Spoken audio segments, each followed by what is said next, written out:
പ്രതിദിനം നൂറുകണക്കിന് ചരക്ക് ലോറികൾ വന്നുപോയിരുന്ന കൊല്ലത്തെ പ്രധാനപ്പെട്ട മാർക്കറ്റാണ് ഇത്. പക്ഷേ ഇന്ന് അന്യസംസ്ഥാനത്തു നിന്നുള്ള ഒരൊറ്റ ലോറി പോലുമില്ല. ഈ ശൂന്യത ഗുരുതര പ്രതിസന്ധിയിലേക്കാണ് കേരളത്തെ നയിക്കുന്നത്. ഒരാഴ്ച കൂടി തള്ളി നീക്കാനുള്ള ഭക്ഷ്യധാന്യ ശേഖരം മാത്രമാണ് മൊത്തക്കച്ചവടക്കാരുടെ പക്കലുള്ളത്. ആന്ധ്രയിൽ നിന്നുള്ള അരിവരവിനെയാണ് ലോറി സമരം സാരമായി ബാധിച്ചിരിക്കുന്നത്. വിളവെടുപ്പ് സീസൺ കൂടി കണക്കിലെടുത്ത് വാഗണുകളിൽ അരി എത്തിക്കാനാണ് ശ്രമം. ഈ ശ്രമം പരാജയപ്പെട്ടാൽ വിലക്കയറ്റമുണ്ടാകുമെന്ന് കച്ചവടക്കാർ തന്നെ പറയുന്നു.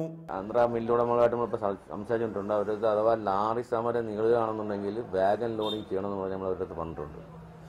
അവർ ഈ വാഗൻ ലോഡിംഗ് എന്ന് പറയുമ്പോൾ ഈ കണ്ടിന്യൂവേഷനായിട്ടുള്ള ഒരു ലോഡിംഗ് ആയിരുന്നുണ്ടെങ്കിൽ ഇൻറ്റൻറ്റ് കൊടുത്തു കഴിഞ്ഞാൽ ഒരു 2-3 ദിവസത്തിനകത്ത് വാഗൻ കിട്ടും. വാഗൻ എന്ന് പറയുമ്പോൾ 40-42 ബോക്സ് ഒന്നിച്ച് കിട്ടണം. ഇപ്പോൾ ഈ തുടർച്ചയായിട്ട് പോയാണ്ട് ഒരു 6 മാസത്തോളം നിലച്ച് നിൽക്കുന്നതിന് കൊണ്ട് ഇൻറ്റൻറ്റ് കൊടുത്താലും പെട്ടെന്ന് വാഗൻ കിട്ടത്തില്ലെന്നാണ് അവർ പറയുന്നത്. എന്നാലും അവർ മാക്സിമം ലാറി സമരം കണ്ടിന്യൂ ആണെങ്കിൽ അവരെന്തായാലും പ്രൊഡക്ഷൻ ചെയ്ത് നേരത്തെ കൊണ്ടുവരാൻ ശ്രമിക്കും. മുൻകാലങ്ങളിൽ ലോറി സമരത്തെ ഫലപ്രദമായി നേരിട്ട സംസ്ഥാന സർക്കാർ ഇപ്പോൾ യാതൊരു നടപടിയും സ്വീകരിക്കുന്നില്ലെന്നാണ് കച്ചവടക്കാരുടെ ആക്ഷേപം.